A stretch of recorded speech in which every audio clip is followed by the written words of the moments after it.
बिस्मिल्लाहिर्रहमानिर्रहीम। अस्सलाम वालेकुम नाज़रीन, उम्मीद और दुआ करता हूँ कि आप लोग जहाँ जहाँ पर होंगे खैर आफियत से होंगे। नाज़रीन, आज हमारा नेशनल नहीं इंटरनेशनल हीरो अरशद नदीम इंशाल्लाह पाकिस्तान आ रहे हैं। शाम को वो पहुंचेंगे, आज रात को पहुंचेंगे।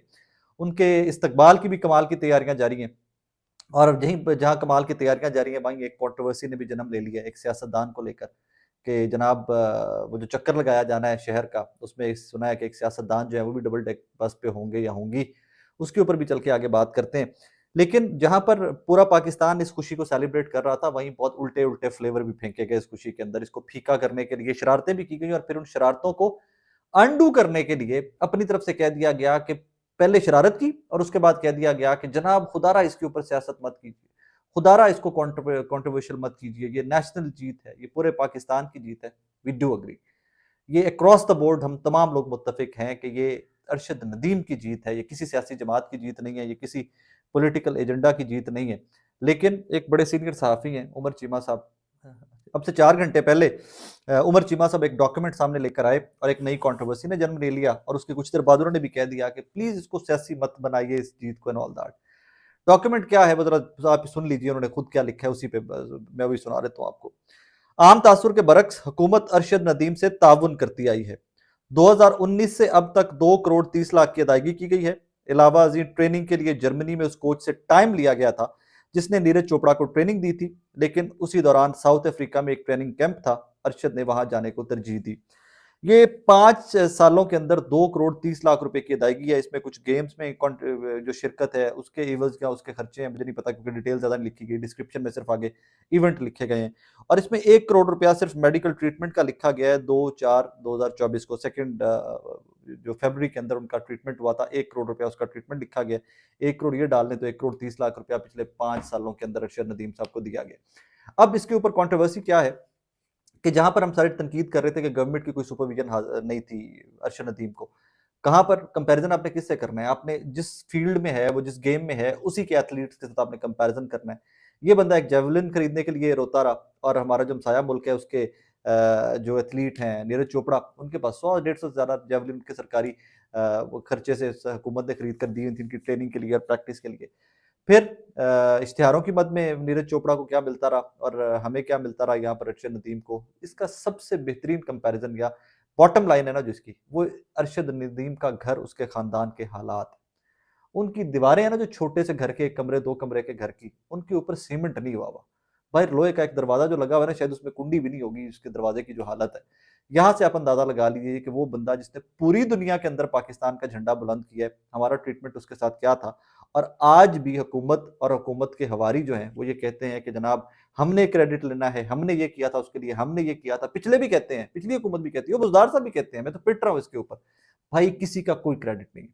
ये जो 2 करोड़ 30 लाख रुपए की उमर चीमा साहब लेके आए हैं डिटेल सामने 5 साल के अंदर, इसको जरा ब्रेक डाउन कीजिए। 1 करोड़ रुपया मेडिकल का निकाल दीजिए, बाकी इवेंट्स का निकाल दीजिए, जिन इवेंट्स पे गए हैं वो इसमें 1 2 3 4 5 तो इवेंट है इसके अंदर, उनका खर्चा खुर्चा निकाल दीजिए। या अगर उनको ये मुआवजा भी मिला है तो पीछे 1 करोड़ 30 लाख 5 लाख 5 सालों के अंदर क्या बनता है।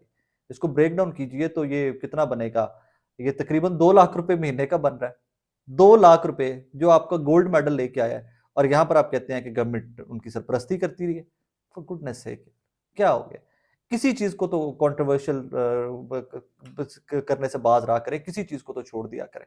बहरहाल that is how it is. कि अब आगे चलते हुए और फिर एक और कंट्रोवर्सी इसमें वो जो हमारे एक अकरम साई साहब रिटायर्ड जनरल थे, तो इनको लेकर ये फेडरेशन के सदर थे और फेडरेशन के सदर होते हुए इनके ऊपर बड़ा क्रिटिसाइज किया गया पीएमएलएन की जानिब से। और इन्होंने अरशद नदीम को अपनी पॉकेट से बहुत सपोर्ट किया था। एक वीडियो बड़ी वायरल हो रही होगी, आपने भी देखी है, वो अरशद नदीम साहब की वो एक शख्स के गले लग के रो रहे हैं। वो जिनके गले लग के रो रहे हैं वो अकरम साई साहब हैं फैसलाबाद से।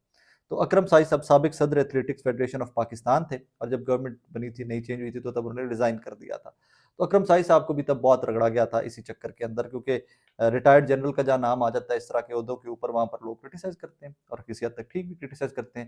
लेकिन अकरम साई साहब ने बड़ा साथ दिया अरशद नदीम का, अपनी पॉकेट से भी उसको बहुत सपोर्ट किया और यहाँ तक पहुँचने में यही वजह है कि अरशद नदीम साहब अकरम साई साहब के गले लगकर रो रहे थे, क्योंकि उनको वो सफ़र पता था ना, एक दूसरे का सफ़र, कि कहाँ से स्टार्ट हुआ अरशद और कहाँ कहाँ कितना टफ टाइम आया और कहाँ कहाँ पर अकरम साई साहब ने उसको सपोर्ट किया हुआ था।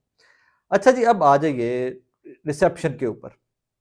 आपकी मेरी हम सबकी ख्वाहिश है कि अरशद नदीम का एक हिस्टोरिकल रिसेप्शन हो। मैं अभी ट्रैवल कर रहा हूँ, थोड़ी देर में निकलने लगा, वरना मैं खुदा की कसम लाहौर में होता तो मैं सबसे पहले एयरपोर्ट पे जाके खड़ा होता झंडा पाकिस्तान का लेके।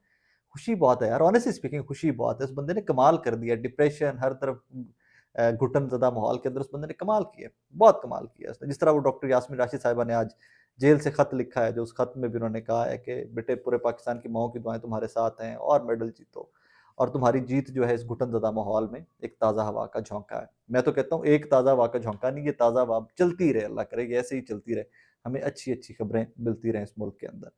एनीवेज आज वापस आ रहे हैं जनाब, रात को पहुंचेंगे।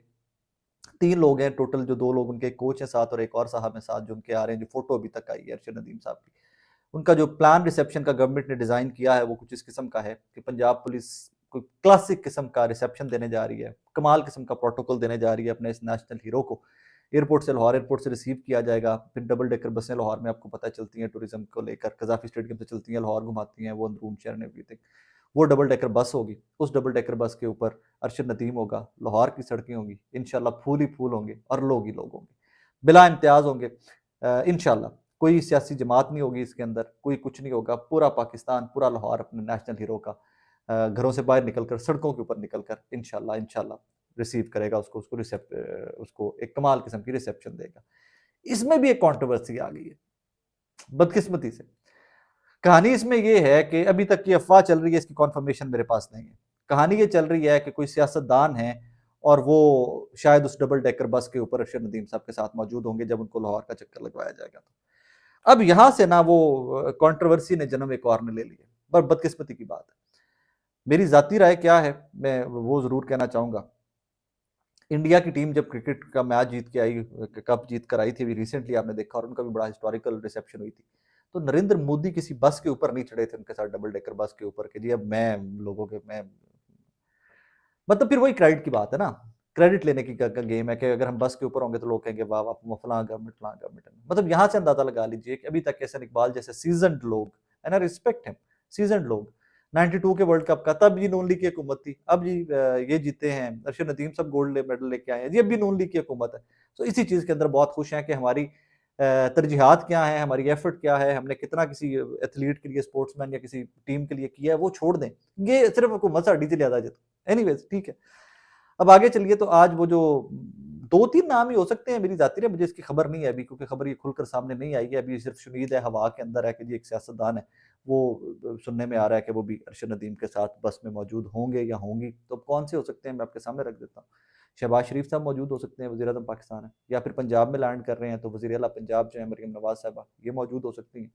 और अगर इन दोनों में से कोई भी मौजूद होगा तो ये एक अजीब सा मामला हो जाएगा, खट्टा हो जाएगा काम। बहुत सारे लोग जो है ना, अभी इमेजिन कीजिए, I am sorry to quote this, imagine कीजिए कि इतना बड़ा इवेंट जहाँ पे सिर्फ पाकिस्तान जिंदाबाद, अरशद नदीम जिंदाबाद के नारे लगने चाहिए, वहीं पर मरियम नवाज साहबा किसी बस के ऊपर है, वहां पर नवाज शरीफ जिंदाबाद के नारे भी लगेंगे, फिर मरियम नवाज जिंदाबाद के नारे भी लगेंगे फिर। और अगर ये नारे लगेंगे तो पाकिस्तान के अवाम में, लाहौर में, जहाँ पर मुबैना तौर के ऊपर, जहाँ पर इल्ज़ाम है कि नून लीग शायद 1 या 2 सीटें जीती हुई, और ये फॉर्म 47 पे जीते हैं, इनके ऊपर बार बार ये इल्ज़ाम लगाते हैं पीटीए वाले, तो वहां पर क्या इमरान खान जिंदाबाद के नारे नहीं लगेंगे? कैदी नंबर 804 के नारे नहीं लगेंगे क्या? डेफिनेटली लगेंगे। क्यों कंट्रोवर्शियल कर रहे हो, क्यों सियासी बना रहे हो इसको? आपकी हुकूमत है, बस ठीक है, जीता है वो, फेयर इनफ, आप बेहतरीन, आपने 10 करोड़ रुपया इनाम दिया मरियम नवाज ने, मुझे बड़ा अच्छा लगा। लोग उसके ऊपर भी तनकीद कर रहे हैं, कौन सा अपनी जेब से दे दिया, यार गवर्नमेंट है, ठीक है, गवर्नमेंट में सब यही करते हैं। वहाब वो मुर्तजा वहाब ने, मेयर कराची ने, कौन सा अपनी जेब से दे दिए, या केपी गवर्नमेंट कल को अनाउंस कर देगी तो कौन सा गंडापुर साहब अपनी जेब से देने हैं, बलोचिस्तान गवर्नमेंट अनाउंस करेगी तो कौन सा अपनी जेब से देने हैं। सो ठीक है, गवर्नमेंट के अपने सीएम के फंड्स होते हैं, उन्होंने उसमें जब दिए 10 करोड़ रुपए, बहुत अच्छा किया यार, बहुत अच्छी बात है, देने चाहिए, अप्रिशिएट करना चाहिए उनकी एफर्ट को, उनकी अचीवमेंट को अप्रिशिएट मजीद करना चाहिए। लेकिन जो कोई भी साहब सियासतदान इस बस पे मौजूद होंगे, आई एम टेलिंग यू, मैं लाहौर फिरता हूँ, गलियों चौकों चौराहों से शोज़ करता रहा हूँ, सारा टाइम रोड शोज़ किए हैं, मुझे इस शहर की पल्स का पता है, ये माफ़ी नहीं देते लाहौरिये, इनके कागज़ों में माफ़ी नहीं। अब आप डिसाइड कर लीजिए कि जो कोई भी सियासतदान होंगे, आई एम श्योर, क्योंकि तहरीक इंसाफ का तो होगा नहीं, और तहरीक इंसाफ का भी होगा तो नून लीग के हिमायती कैसे बर्दाश्त कर सकते हैं? तो this is not right move. Anyways, आप भी जो जो लाहौर में देख रहे हैं मुझे, प्लीज़ अरशद को वेलकम कीजिएगा, एक कमाल किस्म का वेलकम दीजिएगा, उस हीरो को बताइएगा कि वो कितना बड़ा काम करके आया है, and how happy this nation is. Secondly जाते-जाते मुझे याद आ गया, करना तो मुझे स्टार्ट में अनाउंस चाहिए था, दरख्त लगाइए। मुझे काफ़ी सारे लोगों ने ये फ़ोन करके भी कहा कि जी प्लीज़ हर व्लॉग के अंदर, हर ट्वीट के अंदर ये मेंशन किया करें, कैंपेन चलाएँ बाकायदा कि जी दरख्त लगाएँ। 14 अगस्त आ रहा है, वो टू टू टू, पाँ पाँ पाँ पाँ जो बाजें हैं ना, वो मत लें। आप झंडे मत खरीदें, ठीक है, कम खरीदें, लेकिन दरख्तों पे ज़्यादा ज़ोर लें। वो आपका और मेरे मुल्क का एक्चुअल फ़ायदा है, दरख्त लगाना। इससे सैलाबों से जान छूट जाएगी, आलूदगी से जान छूट जाएगी, आलूदगी जिस हद तक हो गई हुई है। टेम्परेचर थोड़ा नीचे आ जाएगा इस मुल्क का, वरना कंक्रीट के जो जंगल बनते जा रहे हैं सारे शहर हमारे, उनसे काफ़ी हद तक जान छूट जाएगी। सो मेरी रिक्वेस्ट है आप तमाम लोगों से, अगर एंड तक जो मेरा व्लॉग देखेंगे उन्हीं तक ये मेरा पैगाम पहुंचेगा। प्लीज़ ये पैगाम आगे भी फैलाइएगा, अपने इधर गिर्द गिर्द के लोगों को, दोस्तों को, रिश्तेदारों को, स्पेशली अपने बच्चों को इनकरेज कीजिएगा। जहाँ आप झंडे लेने जाएं, जहाँ आपने 10 झंडे लेने थे, वहाँ पे 2 झंडे लीजिए, 5 झंडे लीजिए, उनको बोलिए बेटे बाकी जो पैसे हैं हम ये दरख्तों पे लगाएंगे, हम पौधे खरीदेंगे, हम पौधे लगाएंगे, और उनकी वो मेमोरीज सेव कीजिए अपने फ़ोन्स के अंदर। बच्चों को बताइएगा कि व्हेन यू वर किड्स तो तुम ये करते रहते। पॉजिटिव चीज़ें बच्चों को सिखाइए ताकि ये मुल्क इसकी हम जड़ें जो हैं वो मजबूत कर सकें। हमें इसकी जो बुनियाद है उसको मजबूत करना है। अपना ख्याल रखिएगा नाज़रीन, और फिर अरशद नदीम का इस्तकबाल करने ज़रूर जाइएगा। अल्लाह हाफ़िज़।